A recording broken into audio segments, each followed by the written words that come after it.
안녕하세요. 잡시광입니다.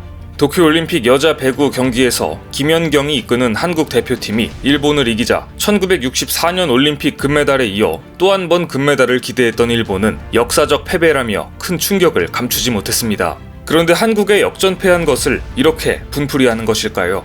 일본의 한 작가가 한국 여자 대표팀에 대해 외모 비하 발언을 한 것이 알려져 공분을 사고 있습니다. 일본 내 혐한 인사로 꼽히는 야쿠타 나오키의 트위터에는 이렇게 써 있었습니다.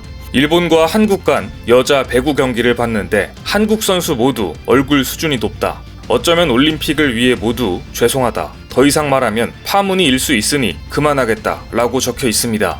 논란이 될 말을 해놓고 더 이상 말하지 않겠다니 이런 식의 말투야말로 사람들의 관심이 받고 싶어 논란이 될 말을 던져놓고 자기 말이 문제가 되면 그런 뜻이 아니었다고 한 발 빼는 사람들의 특징이죠. 아무튼 이것은 한국 여자 배구팀 선수들이 성형수술을 했다는 취지의 발언을 우회적으로 전달한 것으로 해석되고 있습니다. 이 말이 알려지자 일본 여론조차 야쿠타의 쓴소리를 날렸습니다. 인종차별에 민감한 시대에 왜 이런 트윗을 올리는 건지 모르겠다. 이 같은 발언은 한국에 대한 억측을 불러일으킬 수 있는 차별적인 발언이라고 지적한 것입니다. 여기에 대해 일본 누리꾼들의 댓글은 두 가지로 나뉩니다. 몰상식했다. 일본의 수치다. 한국에 사과하라. 해당 발언은 성희롱이다. 저급한 발언이었다. 이런 댓글이 있는가 하면 일부 누리꾼들은 같은 생각이다. 공으로 얼굴을 맞으면 큰일이다 등 병원 광고 사진을 첨부하며 야쿠타의 트윗에 동조했습니다. 그런데 이 작가의 전력을 보면 수준 이하의 발언이 그리 놀랍지도 않습니다. 소설가 야쿠타는 가미가제를 소재로 한 책을 써서 유명해진 극우 소설가로 지난 2017년 북한과 전투 상태가 되면 일본에 거주하는 한국 조선인을 짓눌러 죽일 수 있다는 글을 남겼고 2019년에는 지하철 내 한국어 안내에 대해 구역질 난다고 적어서 대표적인 혐한 인사로 분류되는데요. 아무리 치명적인 패배를 안겼다고 해도 자국에서 열리고 있는 올림픽에 출전한 팀인데 손님을 불러놓고 외모 이야기나 하고 있다니 참 한심합니다. 그런데 일본 혐한 인사의 부끄러운 수준과는 정반대로 한국 여자 배구 대표팀에 대한 국제사회의 반응은 뜨겁습니다. 지난 4일 대한민국 여자 배구팀이 터키를 이기고 준결승에 진출한 날 국제배구연맹이 공식 트위터에 이런 글을 올렸습니다. 우리는 항상 이렇게 말해왔다. 김연경은 10억 명 중 오직 하나라고. 그동안 김연경 선수가 얼마나 뛰어난 배구 선수인지 축구로 치면 메시보다 더한 천재적인 선수라는 의미인데요. 해당 글의 세계 각국 팬들도 김연경은 전설이다. 김연경은 역사상 가장 뛰어난 선수다. 김연경은 한국팀의 심장이자 영혼이다 등의 댓글을 남겼습니다. 대한민국 여자 배구 대표팀은 도쿄올림픽 8강전에서 세계 4위인 터키와 5세트까지 가는 접전 끝에 세트스코어 3대2로 승리했고 이날 김연경은 홀로 28득점을 올리며 팀의 4강 진출을 이끌었는데요. 대회 개막 전 세계 랭킹 14위인 한국의 메달권 진입을 예상한 전문가는 거의 없었습니다. 하지만 김연경은 열세인 한국 여자 배구팀을 때로는 다독이고 때로는 독려하면서 하나가 되게 만들더니 4강까지 올려놨습니다. 그러자 외신들조차 김연경에 대한 찬사가 쏟아지고 있습니다. 배구 역사상 가장 위대한 선수라는 것은 알지만 이렇게 잘하면 반칙이 아닌가. 뚜껑을 열어보니 김연경이 있었다. 배구 강국인 이탈리아 매체 오아스포르트도 김연경은 누구와도 비교할 수 없는 독보적인 선수라는 사실이 다시 한번 증명됐다. 김연경은 한국은 물론 터키 선수들을 포함해서도 가장 돋보였다. 전력 차이를 생각하면 신기하기까지 한 활약이라고 감탄했습니다. 현재 여자 배구 세계 랭킹 2위인 브라질의 배구 전문 매체 투두 볼레이는 김연경이 배구 역사상 가장 위대한 선수 중 하나라는 것은 잘 알고 있지만 세계 랭킹 4위 터키를 상대로 이런 경기력을 보이다니 이번 대회에서 김연경의 활약을 보면 헛웃음밖에 나오지 않는다고 전했습니다. 그런데 김연경 선수의 열정과 투혼에 한국인들이 선행으로 응답하자 터키를 포함한 전 세계 많은 국가들이 한국인들의 큰 감동을 받고 있습니다. 세계 4위인 터키가 한국에 패하자 한국인들은 터키 대표팀도 잘 싸웠다고 위로하면서 일주일 넘게 최악의 산불로 고통받는 터키에 묘목 기부를 하자고 나선 것입니다. 터키 남부에서는 열흘 가까이 이어진 대규모 산불로 인해 진화에 애를 먹고 있습니다. 2000년 이후 최악의 화재로 불리는 이번 산불을 진화하기 위해 EU와 러시아까지 지원에 나섰지만 화재 진화는 쉽지 않아 보입니다.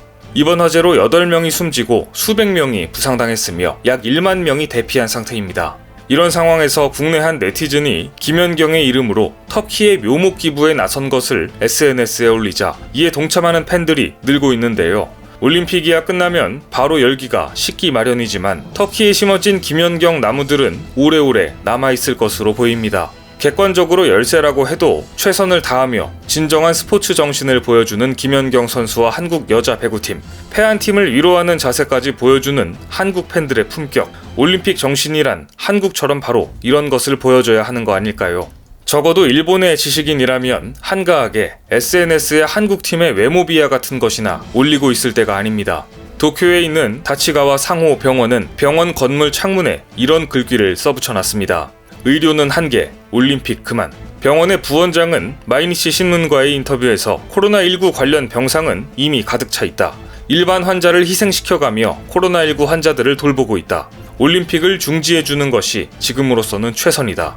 폭발적으로 느는 확진자 때문에 일본의 의료는 지금 한계에 봉착했고 병상이 모자라 의료진들이 병원에 올림픽을 중단시키라고 써붙일 정도가 돼버린 것입니다. 스가 정부는 병상이 부족하니 경증 환자는 집에서 요양하고 코로나19로 인한 입원은 중증인 경우에만 하라는 조치를 내렸습니다. 그러자 여야를 가리지 않고 정부 조치를 비판했습니다.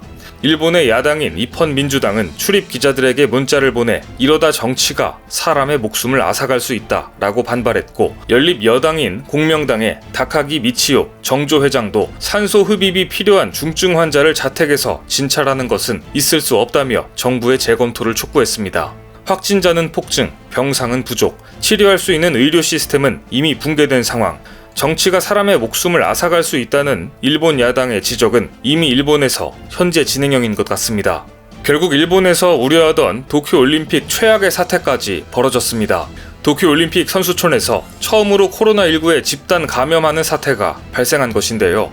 그리스 수중 발레단 선수 4명이 코로나 확진을 받았고, 이번 사태로 그리스는 수중 발레단은 듀엣과 팀 두 종목에 출전할 수 없게 됐습니다. 다카야 마사노리 조직위 대변인은 집단 감염이라고 말하지 않을 수 없다 라고 인정했습니다. 올림픽 13일째 29명의 선수와 대회 관계자가 코로나19 양성 판정을 받았고, 누적 확진자는 처음으로 300명을 돌파했을 정도로 도쿄올림픽 선수촌은 확진자가 폭증하고 있습니다. 이렇게 일본 정부가 어떤 조치를 취해야 할지 우왕좌왕하는 사이 날씨 때문에 배려한다며 삿포로로 보내진 마라톤 및 경보 선수들은 형편없는 식사 때문에 고통을 호소하고 있습니다. IOC는 삿포로의 기온이 도쿄보다 섭씨 5에서 6도 낮을 것으로 예상해 마라톤 코스를 삿포로로 옮겼는데요. 선수들은 그곳에서 완전히 무관심 속에 방치된 형국입니다.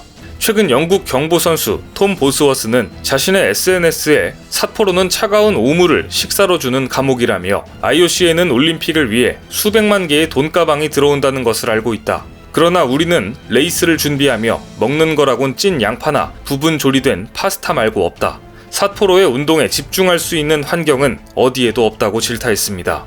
확진 판정을 받아 격리된 채 열악한 시설 속에 있었던 네덜란드와 독일 선수들이 일본을 비판한 데 이어 이번에는 삿포로에 있는 영국 선수가 도쿄올림픽을 저격한 것입니다.